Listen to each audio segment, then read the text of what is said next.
Mengapa Israel ini ingin betul mengambil Palestina ini? Apa yang ada di Palestina? Apakah di Palestina itu ada emas? Apakah di Palestina itu ada perak? Mengapa mereka bersemangat betul ingin mengambil Palestina ini?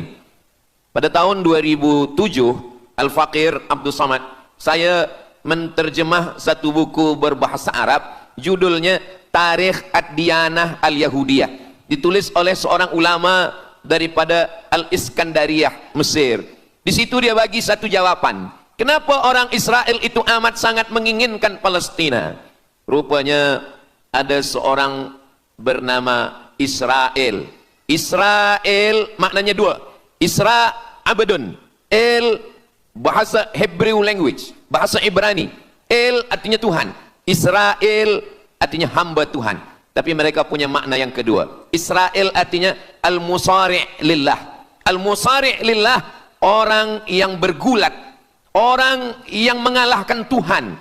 Rupanya Tuhan pernah kalah. Dan ketika Tuhan kalah, lalu Tuhan memberikan hadiah satu petak tanah, dan tanah itu adalah tanah Palestina menurut mereka. Jadi mereka meyakini bahwa ketika Tuhan dikalahkan oleh Israel, maka hadiahnya adalah bumi Palestina. Itulah kenapa mereka amat sangat ingin mengambil tanah itu.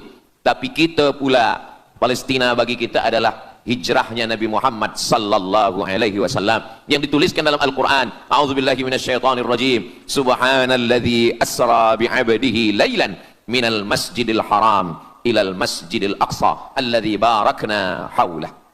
Dulu semasa belajar di Al-Azhar ada satu subjek namanya Al-Milal wan Nihal. Al-Milal maknanya aliran-aliran keagamaan, wan Nihal agama-agama. Maka salah satu aliran itu disebut dengan Zion. Zion adalah nama satu bukit yang ada di Palestina. Lalu mereka mengambil nama ini sebagai satu gerakan dunia. Dalam bahasa Arabnya disebut dengan As-Sahyuniyah atau Zionis. Mereka ingin mengembalikan Yahudi ke Palestina. Apa yang membuat mereka ingin?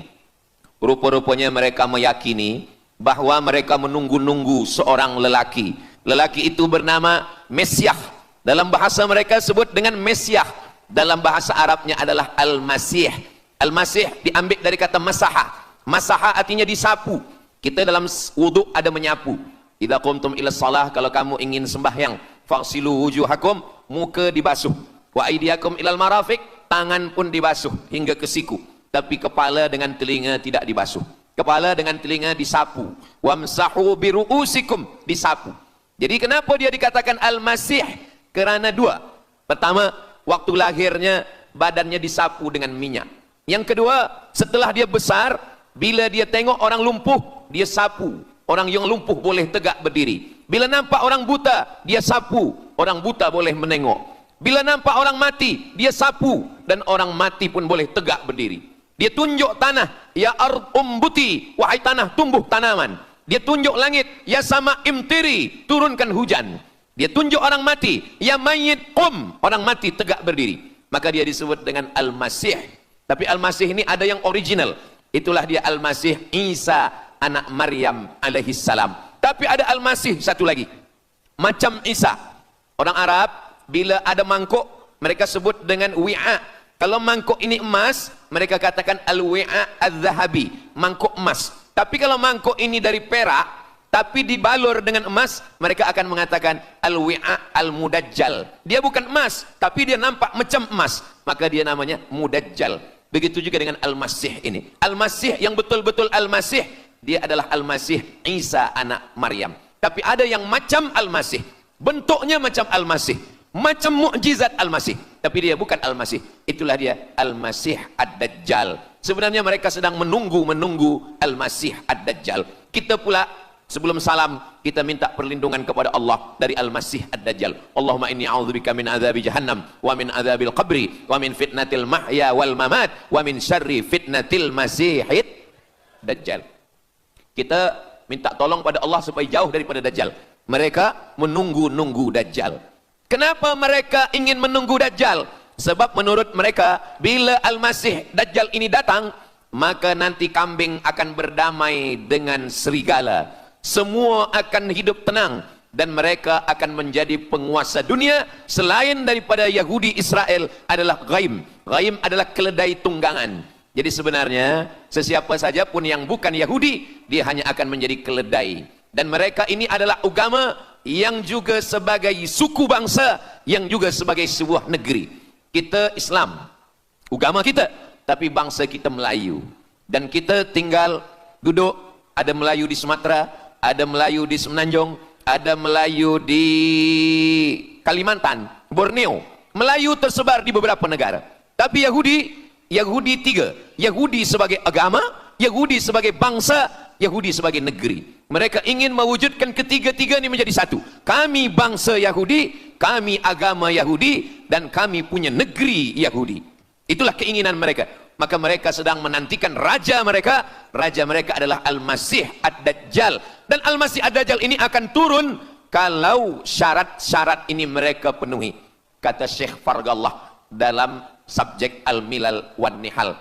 Maka yang pertama diminta oleh Al-Masih Ad-Dajjal ini adalah semua Yahudi kembali kepada bumi Israel. Mereka mengatakan itu bumi punya dia dan semua akan kembali. Rupa-rupanya mereka tiada punya negeri. Sama macam nasib orang Kurdi. Kurdi ada di Turki, Kurdi ada di Irak, Kurdi ada di beberapa belahan bumi. Syekh Amin Al-Kurdi, mursyid tarekat Naqsabandiyah di Mesir, orang Kurdi, tapi duduk di Mesir. Syekh Muhammad Said Ramadan Al-Buti, orang Kurdi, tapi duduk di Suriah. Salahuddin Al-Ayyubi, orang Kurdi, tapi dia raja di Mesir. Mereka pun di seluruh dunia ada, tapi mereka tak ada punya negeri. Maka mereka ingin mengambil Palestina, mereka ingin kembali ke negeri yang menurut mereka inilah adalah hadiah daripada Tuhan, kerana Tuhan kalah bertembung, bertarung dengan nenek moyang mereka bernama Israel menurut hikayat mereka. Yang ini semuanya adalah asatirul awalin, hanya dongeng-dongeng nenek moyang mereka zaman silam. Lalu kemudian datanglah Theodor Herzl menghadap kepada Sultan Abdul Hamid, Sultan Turki. Mereka ingin membayar dengan ratusan keping emas. Apa kata Sultan Abdul Hamid? Dulu Palestina itu diambil dengan darah dan nyawa, maka saya tidak akan memberikannya dengan emas. Lalu kemudian apa yang terjadi? Mereka menghalau Sultan Abdul Hamid dengan seorang lelaki bernama Mustafa Kemal Ataturk. Lalu kemudian hilanglah khilafah Islamiyah. Ketika khilafah Islamiyah tahun 1924 ini jatuh, hilang, tumbang, maka ketika itu umat Islam tidak lagi ada pelindung. Dan ketika itulah mereka mengambil Palestina. Mereka merebut, mereka mengambil, seperti yang dikatakan Sayyidina Muhammad sallallahu alaihi wasallam, kamu akan diperebutkan seperti makanan yang ada di atas meja makan. Satu mengambil kakinya, satu merebut kepalanya, satu mengambil dadanya, dan tercabik-cabik, dicakar, dimakan, dipotong. Tak ada satu pun yang peduli. Alhamdulillah, kita malam ini masih peduli. Kita sedang mengajarkan kepada belia-belia, kita sedang mengajarkan kepada pemuda-pemuda Islam. Mudah-mudahan sampai anak cucu kita sampai hari kiamat masih lagi peduli kepada Palestina, insya-Allah. Allahu Akbar. Semua Yahudi kembali ke Palestina. Maka sekarang mereka sudah berkumpul. Berapa jumlah mereka? 9 juta Yahudi sudah berada di Palestina. Itu syarat supaya Al-Masih itu turun. Sebab Al-Masih tidak mahu turun kalau Yahudi-Yahudi ini tidak kembali ke Palestina menurut mereka. Maka Yahudi dari Rusia kembali, Yahudi yang ada dari Amerika kembali semuanya. Dari mulai tahun 1946 sampailah hari ini 2025, tahun hadapan 2026, 80 tahun lamanya mereka sudah berkumpul menunggu kedatangan Al-Masih dengan cara berkumpul. Dan mereka yang datang ini hanya keturunan Yahudi dari puak ibunya saja. Yahudi ini tidak menerima dari puak ayah. Jadi kalau ada ayahnya Yahudi, emaknya tak Yahudi, dia tiada diterima. Sebab mereka guna dari puak ibu. Maka bila ibunya Yahudi, maka dia akan diterima. Ada satu Yahudi yang tidak diterima, Yahudi Falasha dari Afrika. Yahudi Falasha ini datang, mereka dari Ethiopia, mereka menyeberang ke Sudan, dari Sudan mereka masuk ke Mesir, dan mereka datang ke Palestina. Mereka pun nak masuk juga, tapi mereka tertolak. Sebab dia mengaku Yahudi, tapi kulit dia hitam. Saya tak tahu di tempat kita, tapi di tempat saya banyak juga Yahudi, namanya Yahudi pesek. Kulit dia hitam, hidung dia pesek, tapi otak dia Yahudi. Ini lebih berbahaya lagi. Mereka menyebarkan kebencian. Jadi sebenarnya Yahudi adalah makhluk yang paling unsuri, rasisme. Mereka tiada menerima selain daripada Yahudi. Siapapun yang datang ingin mengaku orang Yahudi, kalau ditengok nasabnya tidak sesuai daripada ibu, dia tidak akan diterima. Sedarlah wahai orang yang membela-bela Yahudi. Wahai orang yang membela Yahudi, kalau kamu bukan Yahudi, maka kamu tidak akan diterima, kerana Yahudi adalah agama, Yahudi adalah bangsa, dan Yahudi adalah negeri. Mereka ingin mewujudkan ini. Maka berdatanganlah Yahudi beramai-ramai, lalu mereka pun turun ke Palestina. Sampai hari ini mereka terus berdatangan. Lalu kemudian yang kedua, syarat Yahudi didatangi oleh Al-Masih, Mesias, mereka mesti menanam tanaman yang hijau. Jadi kalau mereka bayangkan, Al-Masih ini sedang berada di langit, dia selalu memandang ke bawah, dia tengok Yahudi dah berkumpul atau belum. Kalau berkumpul dia tak nak turun. Bila dah berkumpul semua ramai, baru dia turun. Dah berkumpul 5 juta, dia belum juga turun. Dah berkumpul 9 juta, dia belum juga turun. Rupanya yang kedua, dia ingin supaya tanah Palestina itu hijau. Bila nanti dah hijau semua, baru dia turun. Dan tanaman yang hijau itu pun dia yang memilihkan tanamannya. Tanamannya adalah yang disebutkan Nabi 14 abad silam, Syajaratul Gharqad. Nanti semua akan membela umat Islam. Sampai-sampai batu berkata, apa kata batu? Ya abdallah, wahai hamba Allah, hadza Yahudi khalfi, ini di belakang saya ada Yahudi, faktulhu, bunuhlah dia. Kata Nabi, jangankan manusia, batu pun membela umat Islam. Batu akan berkata, ya abdallah, wahai hamba Allah, hadza Yahudi, ini di belakang saya ada Yahudi, faktulhu, bunuh dia. Tapi ada satu yang membela mereka. Siapa dia? Syajaratul Gharqad, pokok kayu Gharqad. Allah menunjukkan sampai hari ini mereka menanam pokok Gharqad ini. Saya belajar ke Mesir tahun 1998. Musim panas tahun 1999, saya pergi ke satu kawasan bernama Aris. Selepas itu pergi ke sebuah kota, kota ini bernama Rafah. Rafah ini dibagi dua, setengah diambil oleh Yahudi, setengah lagi diambil oleh Mesir. Dari sempadan ini kita boleh menengok hijau. Lalu saya pun bertanya kepada ulama yang mendampingi kami, Tuan Syekh, itu pokok apa yang hijau? Kata Syekh, itulah pokok yang disebutkan Nabi Muhammad sallallahu alaihi wasallam. Pokok itu bernama Syajaratul Gharqad, dan mereka memang menanam pokok itu sekarang. Supaya apa? Supaya Al-Masih menengok dari atas, bila dia tengok dah hijau, dia pun akan turun menurut keyakinan Yahudi. Yahudi sudah berkumpul 9 juta orang. Pokok Gharqad sudah ditanam, sudah. Ada lagi. Apa dia? Mesti menghancurkan Babilonia. Babilonia adalah raja yang dulu menghancurkan kerajaan Yahudi. Nama rajanya Nebukadnezar. Nebukadnezar dari Babilonia menghancurkan kerajaan Yahudi. Maka Yahudi ini pendendam. Orang yang paling dendam di atas dunia ini adalah Yahudi. Nebukadnezar sudah lama musnah, tapi dendam mereka kepada Irak sampai hari ini. Babilonia itu adalah Irak. Maka siapapun yang menjadi penguasa, pasti mereka akan perintahkan untuk menghantam Irak. Dari mula George Bush sampailah sekarang, Irak selalu dihantam. Dituduh bahwa Irak ada punya senjata membunuh manusia. Mereka katakan bahwa Saddam Hussein ini ada memiliki senjata yang boleh menghancurkan peradaban manusia. Akhirnya mereka membunuh Saddam Hussein. Apa yang terjadi? Sampai hari ini Saddam Hussein tiada memiliki apapun untuk menghancurkan umat manusia. Jadi sebenarnya adalah ini agenda daripada Yahudi.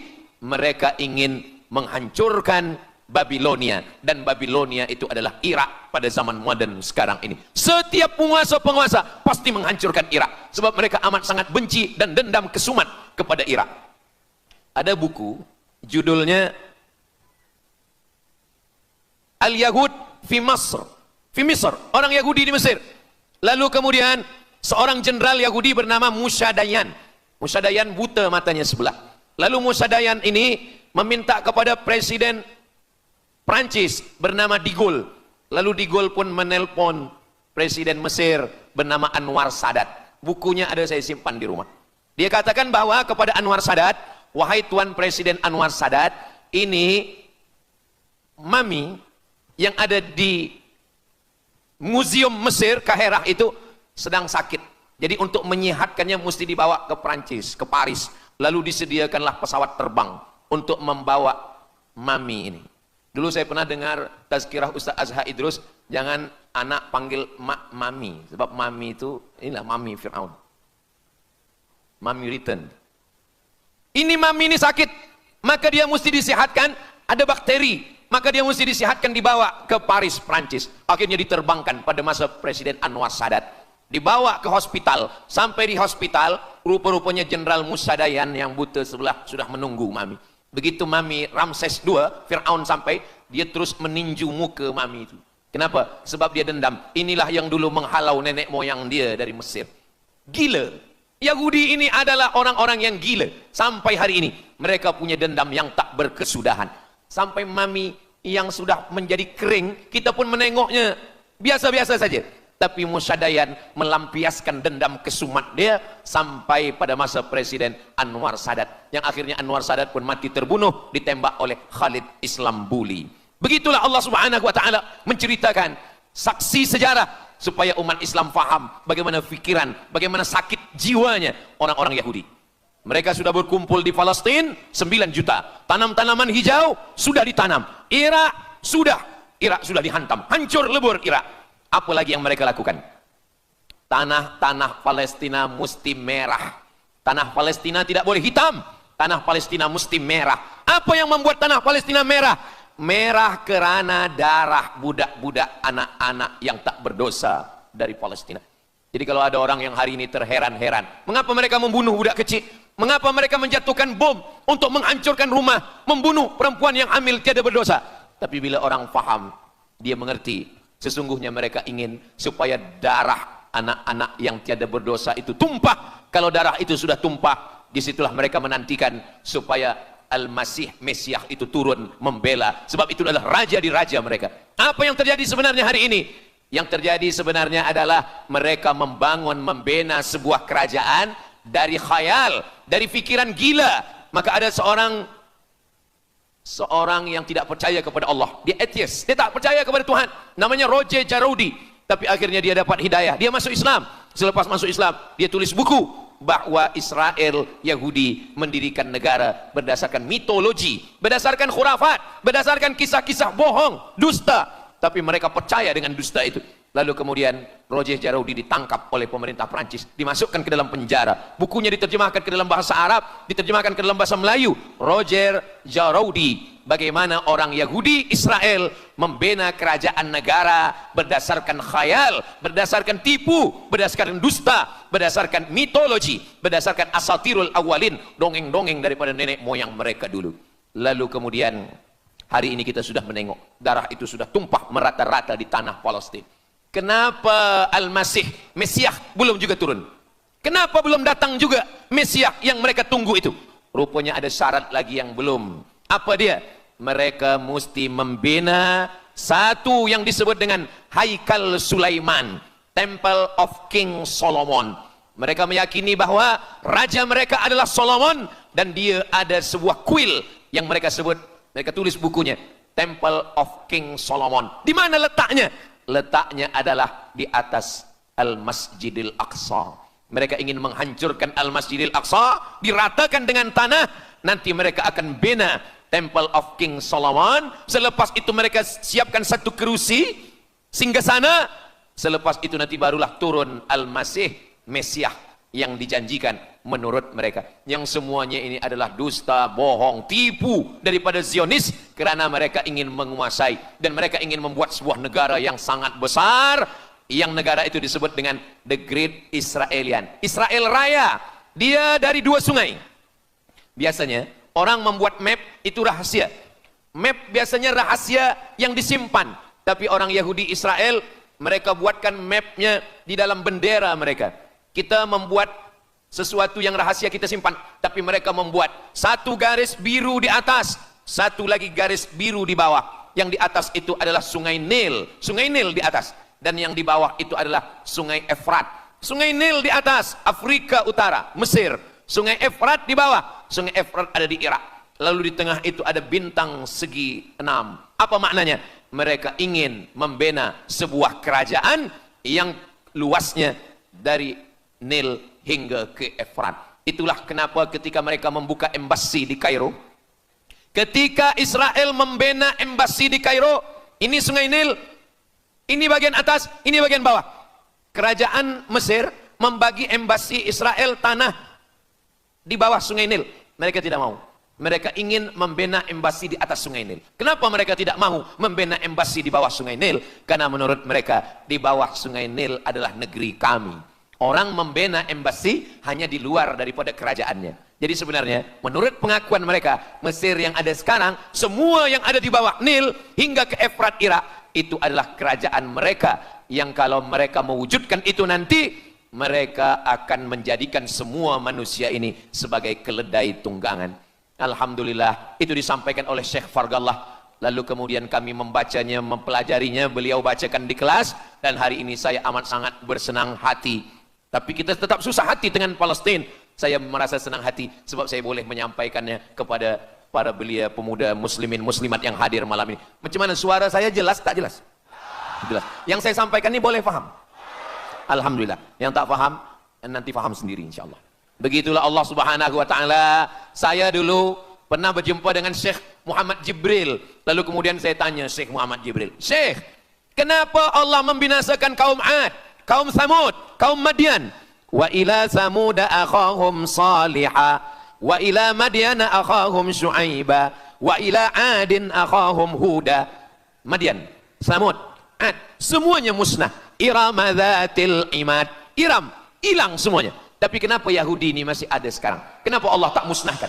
Kata Syekh Muhammad Jibril, Allah Maha Kuasa untuk memusnahkan Yahudi, Israel. Senang saja bagi Allah. Innama amruhu idza arada syai'an ayyakula lahu kun fayakun. Yahudi Israel mati semua rata dengan tanah. Satu jeritan malaikat mati mereka semua. Allah goncangkan bumi, habis mereka ditelan bumi. Ya bunayya, wahai anakku, kalaulah Israel Yahudi ini mati, lalu kamu masuk surga dengan apa, kata dia. Sebenarnya Allah masih menyisakan Yahudi ini supaya kita berjuang. Sekarang ada umat Islam yang amat sangat lemah. Dia bukannya ikut berjuang, tapi melemahkan perjuangan orang. Bila ada umat Islam yang berkumpul beramai-ramai, solidariti tentang Palestina, dia berkata, katanya Allah Maha Kuasa, kenapa Allah tak binasakan? Dulu, arsalna alaihim tayran ababil, datang burung ababil, tarmihim bi'ijaratin min sijil. Mana ababil sekarang? Kenapa Allah tak kirimkan ababil? Saya pun pernah tanyakan ini kepada masyayikh, Syekh, kenapa Allah tak kirimkan ababil? Dulu ketika Abdul Muttalib memegang kunci Ka'bah, masa itu tak ada orang beriman. Abdul Muttalib bersendirian, lalu kemudian dia datang ke Ka'bah, dia letakkan kunci itu. Ya Allah, inna lihadzal baiti rabban yahmih. Saya sendiri seorang saja, saya tak sanggup untuk menolong Ka'bah. Inna lihadzal baiti rabban yahmih. Ka'bah ini ada pemiliknya, Ka'bah ini ada pelindungnya, Allah akan melindungi. Itulah mengapa Allah mengirimkan alam tara kaifa fa'ala rabbuka bi ashabil fil alam yaj'al kaidahum fi tadlil. Kenapa Allah kirimkan tayran ababil? Karena tidak ada orang beriman, hanya Abdul Muttalib sendiri.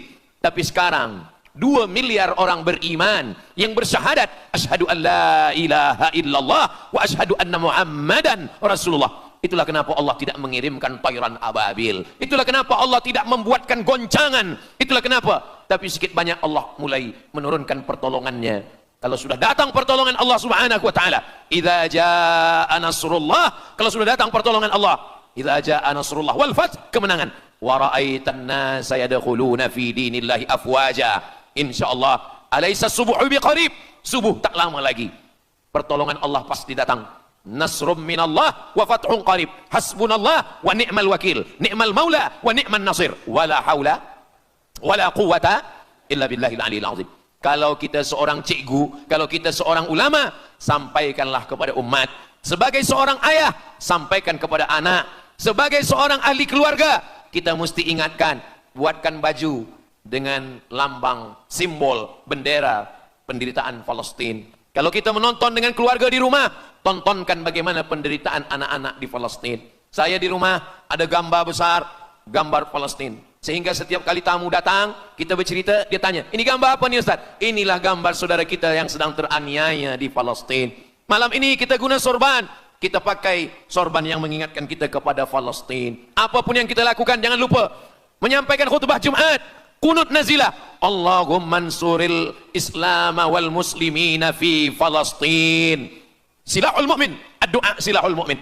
Kalau kita tiada senjata lagi, maka sesungguhnya doa, man lam yahtam bi amril muslimin, siapa yang tak peduli kepada penderitaan saudaranya di Palestin, falaisa minhum, dia tidak diakui sebagai umat Nabi Muhammad sallallahu alaihi wasallam.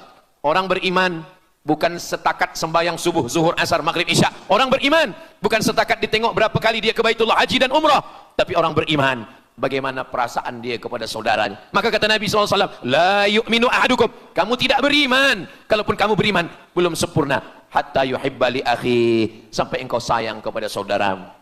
Ma yuhibbu li nafsih, sayang kepada saudara seperti sayang pada diri sendiri. Kalau anak saudara kita di Palestina teraniaya, kita lebih teraniaya. Kalau pipi kita dicubit sakit, begitu juga dengan saudara kita di Palestina. Kita memang hidup pada zaman yang susah, yang payah. Beruntunglah datuk nenek moyang kita 100 tahun yang lampau, mereka selamat dari fitnah ini. Tapi kita pun tak boleh mengutuk nasib. Mengapa saya hidup sekarang? Kenapa kami hidup tahun 1447 ini ya Allah? Tentu ada hikmahnya. Allah hidupkan kita hari ini. Kenapa saya tak hidup zaman Nabi? Kalau ada pemuda belia sekarang datang kepada Ustaz Abdul Somad, Ustaz Somad, kenapa saya tak hidup zaman Nabi? Kalau saya hidup zaman Nabi mungkin saya baik. Kamu yang komplain kepada Allah, kalau kamu hidup zaman Nabi mungkin tidak ikut Nabi, ikut Abu Lahab, ikut Abu Jahal. Kita dihidupkan Allah hari ini, kita masih bersama dengan guru kita, Al-Fadhil Ustaz Azhar Idrus. Kita masih bersama dengan orang-orang baik, orang mulia. Alaikum bil jamaah. Kata Nabi SAW, man syadza syadza finnar, jangan bersendirian, sendirian masuk neraka. Kita mesti berjamaah. Alhamdulillah, yang ada kuasa dengan kuasanya, yang ada fatwa dengan fatwanya, yang ada ilmu dengan ilmunya. Bagi penuntut-penuntut, pelajar-pelajar, tonton, buat video, buat apapun yang boleh kita buat, share, gambar, semuanya itu ada tanggung jawab kita di hadapan Allah Subhanahu wa taala. Kullukum ra'in, setiap kamu pemimpin, hadap ke Baitul Maqdis 17 hingga 18 bulan. Sampai akhirnya pada bulan Sya'ban turun ayat, qad nara taqalluba wajhika fis sama', kami menengok wajah engkau menghadap ke arah langit. Fawalli wajhaka syatral masjidil haram, hadapkanlah wajahmu ke arah Masjidil Haram. Lalu Nabi pun menghadap ke arah Masjidil Haram. Selepas itu sahabat datang beramai-ramai menjumpai Nabi Muhammad SAW. Ya Rasulullah, bagaimana saudara kami yang sembahyang, yang solat 16 bulan, 17 bulan, 18 bulan, dia menghadap ke Palestina, apakah solatnya diterima Allah? Turun ayat, wa ma kana Allahu liyudhi'a imanahum.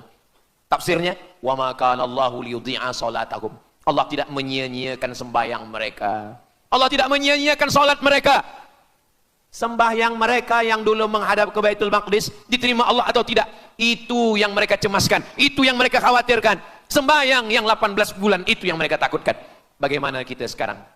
Bagaimana sembahyang saudara kita? Bagaimana puasa mereka? Bagaimana musim sejuk mereka sejuk? Bagaimana mereka tak boleh makan, tak boleh minum? Kalau kita sudah berbuat di luar kemampuan kita, kita tidak akan dituntut di hadapan Allah. La yukallifullahu nafsan illa wus'aha. Mudah-mudahan apa yang kita lakukan malam ini, kita bangkitkan semangat jamaah. Selemah-lemahnya adalah doa. Selemah-lemah kekuatan orang beriman adalah melafazkan doa kepada Allah supaya Allah memberikan pertolongan. Tak ada yang susah bagi Allah Subhanahu wa taala. Itulah yang boleh Al-Faqir sampaikan pada malam hari ini, solidariti kita tentang Palestina. Mudah-mudahan ada manfaatnya. Banyak cakap kata yang tak berkenan di hati, menyinggung perasaan, saya memohon maaf beribu-ribu maaf. Mudah-mudahan yang kita lakukan malam ini diridhai Allah Subhanahu wa taala dan boleh kita bawa bekal menghadap Allah. Bila kita mati ditanya oleh Allah, inilah jawaban kita. Kami sudah berkumpul, kami sudah bangkitkan semangat, kami sudah berdoa, kami sudah menjelaskan bagaimana jahat Yahudi. Mengapa Israel ini ingin betul mengambil Palestina ini? Apa yang ada di Palestina? Apakah di Palestina itu ada emas? Apakah di Palestina itu ada perak? Mengapa mereka bersemangat betul ingin mengambil Palestina ini? Pada tahun 2007, Al-Faqir Abdul Somad, saya menterjemah satu buku berbahasa Arab, judulnya Tarikh Ad-Diyanah Al-Yahudiyah, ditulis oleh seorang ulama daripada Al-Iskandariyah, Mesir. Di situ dia bagi satu jawaban. Kenapa orang Israel itu amat sangat menginginkan Palestina? Rupanya ada seorang bernama Israel. Israel maknanya dua. Isra abdun. El bahasa Hebrew language, bahasa Ibrani. El artinya Tuhan. Israel artinya hamba Tuhan. Tapi mereka punya makna yang kedua. Israel artinya al-musari' lillah. Al-musari' lillah, orang yang bergulat, orang yang mengalahkan Tuhan. Rupanya Tuhan pernah kalah. Dan ketika Tuhan kalah, lalu Tuhan memberikan hadiah satu petak tanah. Dan tanah itu adalah tanah Palestina. Menurut mereka. Jadi mereka meyakini bahwa ketika Tuhan dikalahkan oleh Israel, maka hadiahnya adalah bumi Palestina. Itulah kenapa mereka amat sangat ingin mengambil tanah itu. Tapi kita pula, Palestina bagi kita adalah hijrahnya Nabi Muhammad sallallahu alaihi wasallam yang dituliskan dalam Al-Qur'an. A'udzubillahi minasyaitonir rajim. Subhanalladzi asra bi'abdihi lailan minal masjidil haram ilal masjidil aqsa alladzi barakna haulah. Dulu semasa belajar di Al-Azhar ada satu subjek namanya Al-Milal wan Nihal. Al-Milal maknanya aliran-aliran keagamaan. Wan Nihal agama-agama. Maka salah satu aliran itu disebut dengan Zion. Zion adalah nama satu bukit yang ada di Palestina. Lalu mereka mengambil nama ini sebagai satu gerakan dunia. Dalam bahasa Arabnya disebut dengan As-Sahyuniyah atau Zionis. Mereka ingin mengembalikan Yahudi ke Palestina. Apa yang membuat mereka ingin? Rupa-rupanya mereka meyakini bahwa mereka menunggu-nunggu seorang lelaki. Lelaki itu bernama Mesiah. Dalam bahasa mereka sebut dengan Mesiah. Dalam bahasa Arabnya adalah Al-Masih. Al-Masih diambil dari kata masaha. Masaha artinya disapu. Kita dalam wudhu ada menyapu. Idza qumtum ila shalah, kalau kamu ingin sembahyang, faghsilu wujuhakum, muka dibasuh. Wa aydiyakum ilal marafiq, tangan pun dibasuh hingga ke siku. Tapi kepala dengan telinga tidak dibasuh. Kepala dengan telinga disapu. Wamsahu biruusikum, disapu. Jadi kenapa dia dikatakan Al-Masih? Kerana dua. Pertama, waktu lahirnya badannya disapu dengan minyak. Yang kedua, setelah dia besar, bila dia tengok orang lumpuh, dia sapu. Orang yang lumpuh boleh tegak berdiri. Bila nampak orang buta, dia sapu. Orang buta boleh menengok. Bila nampak orang mati, dia sapu. Dan orang mati pun boleh tegak berdiri. Dia tunjuk tanah, ya ard umbuti, wahai tanah tumbuh tanaman. Dia tunjuk langit, ya sama imtiri, turunkan hujan. Dia tunjuk orang mati, ya mayyit qum, orang mati tegak berdiri. Maka dia disebut dengan Al-Masih. Tapi Al-Masih ini ada yang original. Itulah dia Al-Masih Isa anak Maryam alaihi salam. Tapi ada Al-Masih satu lagi. Macam Isa. Orang Arab bila ada mangkuk, mereka sebut dengan wi'a. Kalau mangkuk ini emas, mereka katakan al-wi'a az-zahabi, mangkuk emas. Tapi kalau mangkuk ini dari perak, tapi dibalur dengan emas, mereka akan mengatakan al-wi'a al-mudajjal. Dia bukan emas, tapi dia nampak macam emas, maka dia namanya mudajjal. Begitu juga dengan Al-Masih ini. Al-Masih yang betul-betul Al-Masih, dia adalah Al-Masih Isa anak Maryam. Tapi ada yang macam Al-Masih, bentuknya macam Al-Masih, macam mukjizat Al-Masih, tapi dia bukan Al-Masih. Itulah dia Al-Masih Ad-Dajjal. Sebenarnya mereka sedang menunggu Al-Masih Ad-Dajjal. Kita pula sebelum salam, kita minta perlindungan kepada Allah dari Al-Masih Ad-Dajjal. Allahumma inni a'udzubika min adzabi jahannam wa min adzabil qabri wa min fitnatil mahya wal mamat wa min syarri fitnatil masihid Dajjal. Kita minta tolong pada Allah supaya jauh daripada Dajjal. Mereka menunggu-nunggu Dajjal. Kenapa mereka ingin menunggu Dajjal? Sebab menurut mereka, bila Al-Masih Dajjal ini datang, maka nanti kambing akan berdamai dengan serigala. Semua akan hidup tenang dan mereka akan menjadi penguasa dunia. Selain daripada Yahudi Israel adalah ghaim. Ghaim adalah keledai tunggangan. Jadi sebenarnya sesiapa saja pun yang bukan Yahudi, dia hanya akan menjadi keledai. Dan mereka ini adalah agama yang juga sebagai suku bangsa, yang juga sebagai sebuah negeri. Kita Islam, agama kita, tapi bangsa kita Melayu. Dan kita tinggal duduk, ada Melayu di Sumatera, ada Melayu di Semenanjung, ada Melayu di Kalimantan, Borneo. Melayu tersebar di beberapa negara. Tapi Yahudi tiga. Yahudi sebagai agama, Yahudi sebagai bangsa, Yahudi sebagai negeri. Mereka ingin mewujudkan ketiga-tiga ini menjadi satu. Kami bangsa Yahudi, kami agama Yahudi, dan kami punya negeri Yahudi. Itulah keinginan mereka. Maka mereka sedang menantikan raja mereka. Raja mereka adalah Al-Masih Ad-Dajjal. Dan Al-Masih Ad-Dajjal ini akan turun kalau syarat-syarat ini mereka penuhi. Kata Syekh Fargallah dalam subjek Al-Milal wan Nihal. Maka yang pertama diminta oleh Al-Masih Ad-Dajjal ini adalah semua Yahudi kembali kepada bumi Israel. Mereka mengatakan itu bumi punya dia dan semua akan kembali. Rupa-rupanya mereka tiada punya negeri. Sama macam nasib orang Kurdi. Kurdi ada di Turki, Kurdi ada di Irak, Kurdi ada di beberapa belahan bumi. Syekh Amin Al-Kurdi, mursyid tarekat Naqsabandiyah di Mesir, orang Kurdi, tapi duduk di Mesir. Syekh Muhammad Said Ramadan Al-Buti, orang Kurdi, tapi duduk di Suriah. Salahuddin Al-Ayyubi, orang Kurdi, tapi dia raja di Mesir. Mereka pun di seluruh dunia ada, tapi mereka tak ada punya negeri. Maka mereka ingin mengambil Palestina, mereka ingin kembali ke negeri yang menurut mereka inilah adalah hadiah daripada Tuhan, kerana Tuhan kalah bertembung, bertarung dengan nenek moyang mereka bernama Israel menurut hikayat mereka. Yang ini semuanya adalah asatirul awalin, hanya dongeng-dongeng nenek moyang mereka zaman silam. Lalu kemudian datanglah Theodor Herzl menghadap kepada Sultan Abdul Hamid, Sultan Turki. Mereka ingin membayar dengan ratusan keping emas. Apa kata Sultan Abdul Hamid? Dulu Palestina itu diambil dengan darah dan nyawa, maka saya tidak akan memberikannya dengan emas. Lalu kemudian apa yang terjadi? Mereka menghalau Sultan Abdul Hamid dengan seorang lelaki bernama Mustafa Kemal Ataturk. Lalu kemudian hilanglah khilafah Islamiyah. Ketika khilafah Islamiyah tahun 1924 ini jatuh, hilang, tumbang, maka ketika itu umat Islam tidak lagi ada pelindung. Dan ketika itulah mereka mengambil Palestina. Mereka merebut, mereka mengambil, seperti yang dikatakan Sayyidina Muhammad sallallahu alaihi wasallam, kamu akan diperebutkan seperti makanan yang ada di atas meja makan. Satu mengambil kakinya, satu merebut kepalanya, satu mengambil dadanya, dan tercabik-cabik, dicakar, dimakan, dipotong. Tak ada satu pun yang peduli. Alhamdulillah, kita malam ini masih peduli. Kita sedang mengajarkan kepada belia-belia, kita sedang mengajarkan kepada pemuda-pemuda Islam. Mudah-mudahan sampai anak cucu kita sampai hari kiamat masih lagi peduli kepada Palestina, insya-Allah. Allahu Akbar.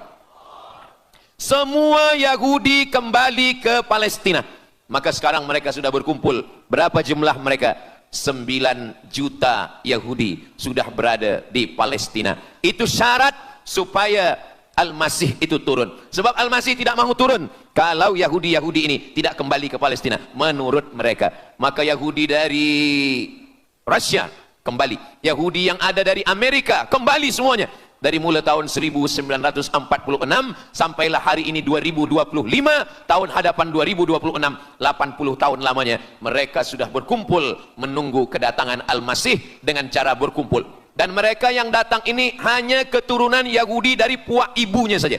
Yahudi ini tidak menerima dari puak ayah. Jadi kalau ada ayahnya Yahudi, emaknya tak Yahudi, dia tiada diterima. Sebab mereka guna dari puak ibu. Maka bila ibunya Yahudi, maka dia akan diterima. Ada satu Yahudi yang tidak diterima, Yahudi Falasha dari Afrika. Yahudi Falasha ini datang, mereka dari Ethiopia, mereka menyeberang ke Sudan, dari Sudan mereka masuk ke Mesir, dan mereka datang ke Palestina. Mereka pun nak masuk juga, tapi mereka tertolak. Sebab dia mengaku Yahudi, tapi kulit dia hitam. Saya tak tahu di tempat kita, tapi di tempat saya banyak juga Yahudi, namanya Yahudi pesek. Kulit dia hitam, hidung dia pesek, tapi otak dia Yahudi. Ini lebih berbahaya lagi. Mereka menyebarkan kebencian. Jadi sebenarnya Yahudi adalah makhluk yang paling unsuri, rasisme. Mereka tiada menerima selain daripada Yahudi. Siapapun yang datang ingin mengaku orang Yahudi, kalau ditengok nasabnya tidak sesuai daripada ibu, dia tidak akan diterima. Sedarlah wahai orang yang membela-bela Yahudi. Wahai orang yang membela Yahudi, kalau kamu bukan Yahudi, maka kamu tidak akan diterima, kerana Yahudi adalah agama, Yahudi adalah bangsa, dan Yahudi adalah negeri. Mereka ingin mewujudkan ini. Maka berdatanganlah Yahudi beramai-ramai, lalu mereka pun turun ke Palestina. Sampai hari ini mereka terus berdatangan. Lalu kemudian yang kedua, syarat Yahudi didatangi oleh Al-Masih, Mesias, mereka mesti menanam tanaman yang hijau. Jadi kalau mereka bayangkan, Al-Masih ini sedang berada di langit, dia selalu memandang ke bawah. Dia tengok, Yahudi dah berkumpul atau belum? Kalau berkumpul dia tak nak turun. Bila dah berkumpul semua ramai, baru dia turun. Dah berkumpul 5 juta, dia belum juga turun. Dah berkumpul 9 juta, dia belum juga turun. Rupanya yang kedua, dia ingin supaya tanah Palestina itu hijau. Bila nanti dah hijau semua, baru dia turun. Dan tanaman yang hijau itu pun dia yang memilihkan tanamannya. Tanamannya adalah yang disebutkan Nabi 14 abad silam, Syajaratul Gharqad. Nanti semua akan membela umat Islam. Sampai-sampai batu berkata, apa kata batu? Ya abdallah, wahai hamba Allah, hadza Yahudi khalfi, ini di belakang saya ada Yahudi, faktulhu, bunuhlah dia. Kata Nabi, jangankan manusia, batu pun membela umat Islam. Batu akan berkata, ya abdallah, wahai hamba Allah, hadza Yahudi, ini di belakang saya ada Yahudi, faktulhu, bunuh dia. Tapi ada satu yang membela mereka. Siapa dia? Syajaratul Gharqad, pokok kayu Gharqad. Allah menunjukkan sampai hari ini mereka menanam pokok Gharqad ini. Saya belajar ke Mesir tahun 1998. Musim panas tahun 1999, saya pergi ke satu kawasan bernama Aris. Selepas itu pergi ke sebuah kota, kota ini bernama Rafah. Rafah ini dibagi dua, setengah diambil oleh Yahudi, setengah lagi diambil oleh Mesir. Dari sempadan ini kita boleh menengok hijau. Lalu saya pun bertanya kepada ulama yang mendampingi kami, Tuan Syekh, itu pokok apa yang hijau? Kata Syekh, itulah pokok yang disebutkan Nabi Muhammad sallallahu alaihi wasallam. Pokok itu bernama Syajaratul Gharqad, dan mereka memang menanam pokok itu sekarang. Supaya apa? Supaya Al-Masih menengok dari atas, bila dia tengok dah hijau, dia pun akan turun menurut keyakinan Yahudi. Yahudi sudah berkumpul 9 juta orang. Pokok Gharqad sudah ditanam, sudah. Ada lagi. Apa dia? Mesti menghancurkan Babilonia. Babilonia adalah raja yang dulu menghancurkan kerajaan Yahudi. Nama rajanya Nebukadnezar. Nebukadnezar dari Babilonia menghancurkan kerajaan Yahudi. Maka Yahudi ini pendendam. Orang yang paling dendam di atas dunia ini adalah Yahudi. Nebukadnezar sudah lama musnah, tapi dendam mereka kepada Irak sampai hari ini. Babilonia itu adalah Irak. Maka siapapun yang menjadi penguasa, pasti mereka akan perintahkan untuk menghantam Irak. Dari mula George Bush sampailah sekarang, Irak selalu dihantam. Dituduh bahwa Irak ada punya senjata membunuh manusia. Mereka katakan bahwa Saddam Hussein ini ada memiliki senjata yang boleh menghancurkan peradaban manusia. Akhirnya mereka membunuh Saddam Hussein. Apa yang terjadi? Sampai hari ini Saddam Hussein tiada memiliki apapun untuk menghancurkan umat manusia. Jadi sebenarnya adalah ini agenda daripada Yahudi. Mereka ingin menghancurkan Babilonia, dan Babilonia itu adalah Irak pada zaman modern sekarang ini. Setiap penguasa-penguasa pasti menghancurkan Irak, sebab mereka amat sangat benci dan dendam kesumat kepada Irak. Ada buku judulnya Al-Yahud fi Masr, fi Misr, orang Yahudi di Mesir. Lalu kemudian seorang jenderal Yahudi bernama Musa Dayan. Musa Dayan buta matanya sebelah. Lalu Musa Dayan ini meminta kepada Presiden Prancis bernama De Gaulle. Lalu De Gaulle pun menelpon Presiden Mesir bernama Anwar Sadat. Bukunya ada, saya simpan di rumah. Dia katakan bahwa kepada Anwar Sadat, wahai Tuan Presiden Anwar Sadat, ini mami yang ada di Museum Mesir Kaherah itu sedang sakit. Jadi untuk menyehatkannya mesti dibawa ke Prancis, ke Paris. Lalu disediakanlah pesawat terbang untuk membawa mami ini. Dulu saya pernah dengar tazkirah Ustaz Azhar Idrus, jangan anak panggil mak mami, sebab mami itu inilah mami Fir'aun. Mami return. Ini mami ini sakit, maka dia mesti disihatkan, ada bakteri, maka dia mesti disihatkan, dibawa ke Paris, Prancis. Akhirnya diterbangkan pada masa Presiden Anwar Sadat. Dibawa ke hospital, sampai di hospital, rupa-rupanya Jenderal Musa Dayan yang buta sebelah sudah menunggu mami. Begitu mami Ramses II, Fir'aun sampai, dia terus meninju muka mami itu. Kenapa? Sebab dia dendam. Inilah yang dulu menghalau nenek moyang dia dari Mesir. Gila. Yahudi ini adalah orang-orang yang gila. Sampai hari ini, mereka punya dendam yang tak berkesudahan. Sampai mami yang sudah menjadi kering, kita pun menengoknya biasa-biasa saja. Tapi Musa Dayan melampiaskan dendam kesumat dia sampai pada masa Presiden Anwar Sadat, yang akhirnya Anwar Sadat pun mati terbunuh ditembak oleh Khalid Islambuli. Begitulah Allah Subhanahu wa taala menceritakan saksi sejarah supaya umat Islam faham bagaimana pikiran, bagaimana sakit jiwanya orang-orang Yahudi. Mereka sudah berkumpul di Palestina 9 juta. Tanam-tanaman hijau sudah ditanam. Irak sudah dihantam, hancur lebur Irak. Apa lagi yang mereka lakukan? Tanah Palestina mesti merah. Tanah Palestina tidak boleh hitam. Tanah Palestina mesti merah. Apa yang membuat tanah Palestina merah? Merah karena darah budak-budak anak-anak yang tak berdosa dari Palestina. Jadi kalau ada orang yang hari ini terheran-heran, mengapa mereka membunuh budak kecil?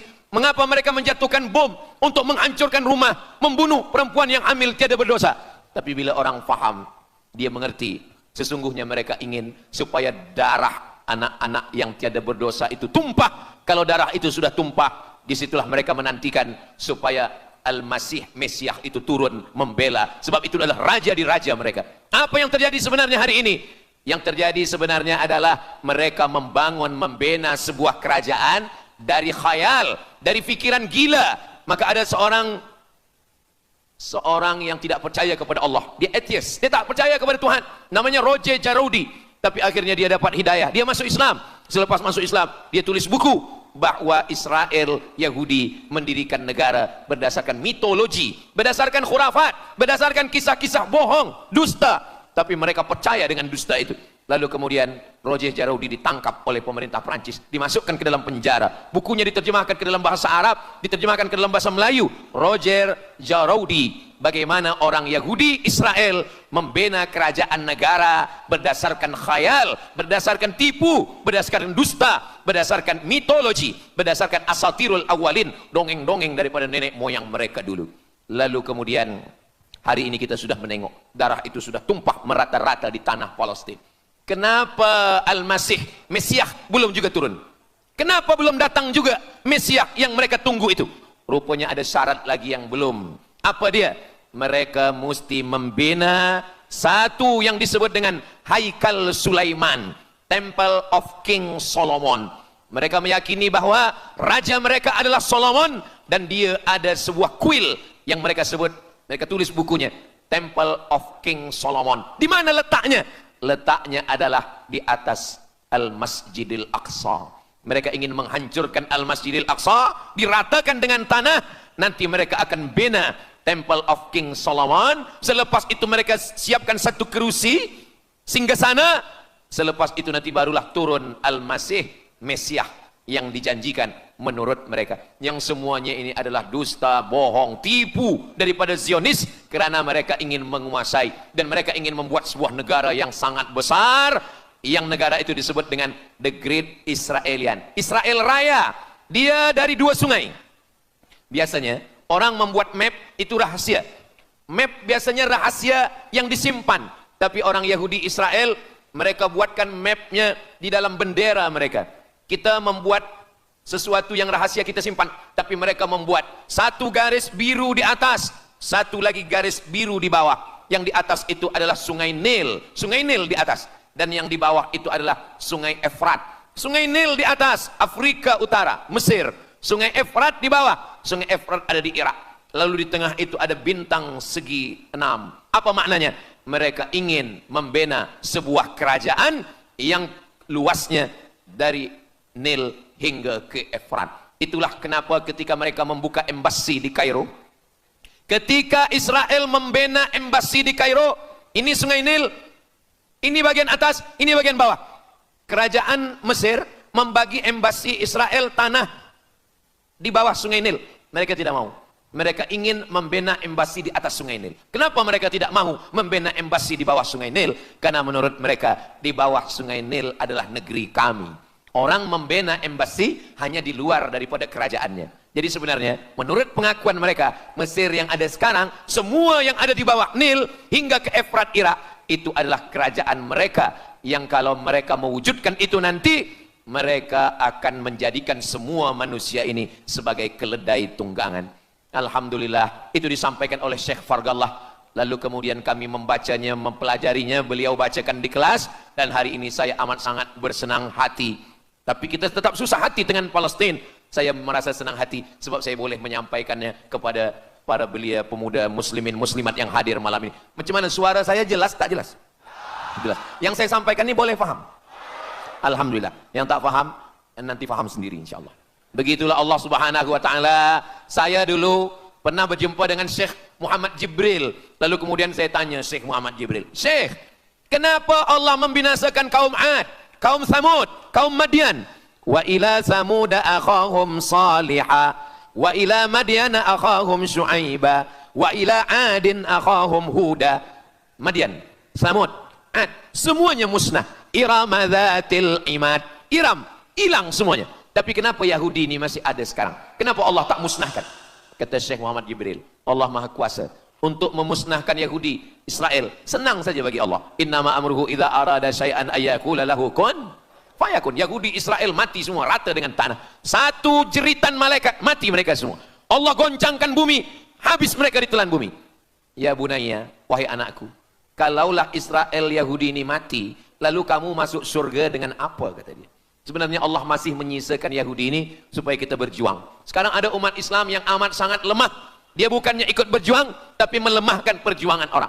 Bila ada umat Islam yang berkumpul beramai-ramai, solidariti tentang Palestin, dia berkata, katanya Allah Maha Kuasa, kenapa Allah tak binasakan? Dulu, arsalna alaihim tayran ababil, datang burung ababil, tarmihim bi'ijaratin min sijil. Mana ababil sekarang? Kenapa Allah tak kirimkan ababil? Saya pun pernah tanyakan ini kepada masyayikh. Syekh, kenapa Allah tak kirimkan ababil? Dulu, ketika Abdul Muttalib memegang kunci Ka'bah, masa itu tak ada orang beriman. Abdul Muttalib bersendirian. Lalu kemudian dia datang ke Ka'bah. Dia letakkan kunci itu. Ya Allah, inna li hadzal baiti rabban yahmih. Saya sendiri seorang saja. Saya tak sanggup untuk menolong Ka'bah. Inna li hadzal baiti rabban yahmih. Ka'bah ini ada pemiliknya. Ka'bah ini ada pelindungnya. Allah akan melindungi. Itulah mengapa Allah mengirimkan alam tara kaifa fa'ala rabbuka bi ashabil fil alam yaj'al kaidahum fi tadlil. Kenapa Allah kirimkan tayran ababil? Karena tidak ada orang beriman, hanya Abdul Muttalib sendiri. Tapi sekarang 2 miliar orang beriman yang bersyahadat asyhadu an la ilaha illallah wa asyhadu anna muhammadan rasulullah. Itulah kenapa Allah tidak mengirimkan tayran ababil. Itulah kenapa Allah tidak membuatkan goncangan. Itulah kenapa. Tapi sedikit banyak Allah mulai menurunkan pertolongannya. Kalau sudah datang pertolongan Allah subhanahu wa ta'ala, idza jaa nasrullah, kalau sudah datang pertolongan Allah, idza jaa nasrullah wal fath, kemenangan, wa ra'aitan nasa yadkhuluna fi dinillahi afwaja, insyaallah alaysa subuhu biqarib, subuh tak lama lagi pertolongan Allah pasti datang. Nasrum minallah wa fathun qarib, hasbunallah wa ni'mal wakil, ni'mal maula wa ni'man nasir, wala haula wala quwata illa billahil aliyil azim. Kalau kita seorang cikgu, kalau kita seorang ulama, sampaikanlah kepada umat. Sebagai seorang ayah, sampaikan kepada anak. Sebagai seorang ahli keluarga, kita mesti ingatkan, buatkan baju dengan lambang, simbol, bendera penderitaan Palestin. Kalau kita menonton dengan keluarga di rumah, tontonkan bagaimana penderitaan anak-anak di Palestin. Saya di rumah ada gambar besar, gambar Palestin. Sehingga setiap kali tamu datang, kita bercerita, dia tanya, ini gambar apa nih Ustaz? Inilah gambar saudara kita yang sedang teraniaya di Palestin. Malam ini kita guna sorban, kita pakai sorban yang mengingatkan kita kepada Palestin. Apapun yang kita lakukan, jangan lupa menyampaikan khutbah Jumat, kunut nazilah, Allahumma ansuril Islam wal muslimina fi Palestin. Silahul mu'min, ad-du'a silahul mu'min. Kalau kita tiada senjata lagi, maka sesungguhnya doa. Man lam yahtam bi amril muslimin, siapa yang tak peduli kepada penderitaan saudaranya di Palestin, falaisa minhum, dia tidak diakui sebagai umat Nabi Muhammad sallallahu alaihi wasallam. Orang beriman bukan setakat sembahyang subuh, zuhur, asar, maghrib, isya. Orang beriman bukan setakat ditengok berapa kali dia ke Baitullah haji dan umrah, tapi orang beriman bagaimana perasaan dia kepada saudaranya. Maka kata Nabi SAW, la yu'minu ahadukum, kamu tidak beriman, kalaupun kamu beriman, belum sempurna, hatta yuhibba li akhi, sampai engkau sayang kepada saudaramu. Ma yuhibbu li nafsih, sayang kepada saudara seperti sayang pada diri sendiri. Kalau anak saudara kita di Palestina teraniaya, kita lebih teraniaya. Kalau pipi kita dicubit sakit, begitu juga dengan saudara kita di Palestina. Kita memang hidup pada zaman yang susah, yang payah. Beruntunglah datuk nenek moyang kita 100 tahun yang lampau. Mereka selamat dari fitnah ini. Tapi kita pun tak boleh mengutuk nasib. Mengapa saya hidup sekarang? Kenapa kami hidup tahun 1447 ini ya Allah? Tentu ada hikmahnya. Allah hidupkan kita hari ini. Kenapa saya tak hidup zaman Nabi? Kalau ada pemuda belia sekarang datang kepada Ustaz Abdul Somad. Ustaz Somad, kenapa saya tak hidup zaman Nabi? Kalau saya hidup zaman Nabi mungkin saya baik. Kamu yang komplain kepada Allah, Kalau kamu hidup bersama Nabi mungkin tidak ikut Nabi, ikut Abu Lahab, ikut Abu Jahal. Kita dihidupkan Allah hari ini, kita masih bersama dengan guru kita, Al-Fadhil Ustaz Azhar Idrus. Kita masih bersama dengan orang-orang baik, orang mulia. Alaikum bil jamaah. Kata Nabi SAW, man syadza finnar, jangan bersendirian, sendirian masuk neraka. Kita mesti berjamaah. Alhamdulillah, yang ada kuasa dengan kuasanya, yang ada fatwa dengan fatwanya, yang ada ilmu dengan ilmunya. Bagi penuntut-penuntut, pelajar-pelajar, tonton, buat video, buat apapun yang boleh kita buat, share, gambar, semuanya itu ada tanggung jawab kita di hadapan Allah Subhanahu wa taala. Kullukum ra'in, setiap kamu pemimpin, hadap ke Baitul Maqdis 17 hingga 18 bulan. Sampai akhirnya pada bulan Sya'ban turun ayat, qad nara taqalluba wajhika fis sama', kami menengok wajah engkau menghadap ke arah langit. Fawalli wajhaka syatral masjidil haram, hadapkanlah wajahmu ke arah Masjidil Haram. Lalu Nabi pun menghadap ke arah Masjidil Haram. Selepas itu sahabat datang beramai-ramai menjumpai Nabi Muhammad SAW. Ya Rasulullah, bagaimana saudara kami yang sembahyang, yang sholat 16 bulan, 17 bulan, 18 bulan, dia menghadap ke Palestina, apakah sholatnya diterima Allah? Turun ayat, wa ma kana Allahu liyudhi'a imanahum. Tafsirnya, wa ma kana Allahu liyudhi'a sholatahum. Allah tidak menyia-nyiakan sembahyang mereka, Allah tidak menyia-nyiakan sholat mereka. Sembahyang mereka yang dulu menghadap ke Baitul Maqdis diterima Allah atau tidak, itu yang mereka cemaskan, itu yang mereka khawatirkan. Sembahyang yang 18 bulan itu yang mereka takutkan. Bagaimana kita sekarang? Bagaimana sembahyang saudara kita? Bagaimana puasa mereka? Bagaimana musim sejuk? Mereka sejuk. Bagaimana mereka tak boleh makan, tak boleh minum? Kalau kita sudah berbuat di luar kemampuan kita, kita tidak akan dituntut di hadapan Allah. La yukallifullahu nafsan illa wus'aha. Mudah-mudahan apa yang kita lakukan malam ini, kita bangkitkan semangat jamaah. Selemah-lemahnya adalah doa. Selemah-lemah kekuatan orang beriman adalah melafazkan doa kepada Allah supaya Allah memberikan pertolongan. Tak ada yang susah bagi Allah Subhanahu wa taala. Itulah yang boleh Al-Fakir sampaikan pada malam hari ini, solidariti kita tentang Palestina. Mudah-mudahan ada manfaatnya. Banyak cakap kata yang tak berkenan di hati, menyinggung perasaan, saya memohon maaf beribu-ribu maaf. Mudah-mudahan yang kita lakukan malam ini diridhai Allah Subhanahu wa taala dan boleh kita bawa bekal menghadap Allah. Bila kita mati ditanya oleh Allah, inilah jawaban kita. Kami sudah berkumpul, kami sudah bangkitkan semangat, kami sudah berdoa, kami sudah menjelaskan bagaimana jahat Yahudi di Palestina. Wailun, celaka. Wailun, nama neraka. Likulli humazatil lumazah, celakalah orang yang suka mengejek-ejek. Kenapa tiba-tiba ayat ini yang Ustadz pilih? Saya udah diejek orang berapa hari ini. Itulah ayat yang saya pilih. Daripada saya mencaci maki di internet, bagus saya bawa ke pengajian.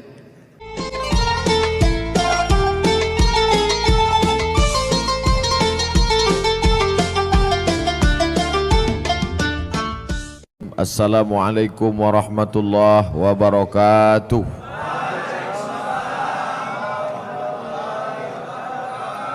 Sama-sama kita bersyukur kepada Allah karena malam ini kita diberikan nikmat istiqamah iman dan Islam dengan mengucapkan Alhamdulillahi Rabbil Alamin. Berselawat kepada Rasulullah dengan mengucapkan Allahumma salli ala Sayyidina Muhammad wa ala ali Sayyidina Muhammad. Saya sampaikan materi ini lebih kurang 1 jam 60 menit. Setelah itu saya akan menjawab pertanyaan-pertanyaan yang ditulis di kertas. Mudah-mudahan Allah menjadikan pertemuan kita malam ini menjadi nilai amal soleh. Amin ya rabbal alamin. Hadir bersama kita malam ini Al-Mukarram Al-Ustadz Haji Darwin Hasibuan SPDI Qori Internasional. Kemudian para alim ulama, tuan-tuan guru, ustadz-ustadz tak dapat saya sebutkan satu persatu. Ketua beserta seluruh pengurus masjid, yang besar tak dihimbau gelar, yang kecil tak disebut nama. InsyaAllah kita semuanya mendapatkan pahala jihad fi sabilillah. Amin ya rabbal alamin. Bagi yang di luar mohon maaf, tak usah tengok ke dalam ini, tengok aja layar-layar. Tak ada layar, tengoklah ke sini sikit-sikit. Kami rasanya dari dalam ini menengok keluar macam menengok akuarium.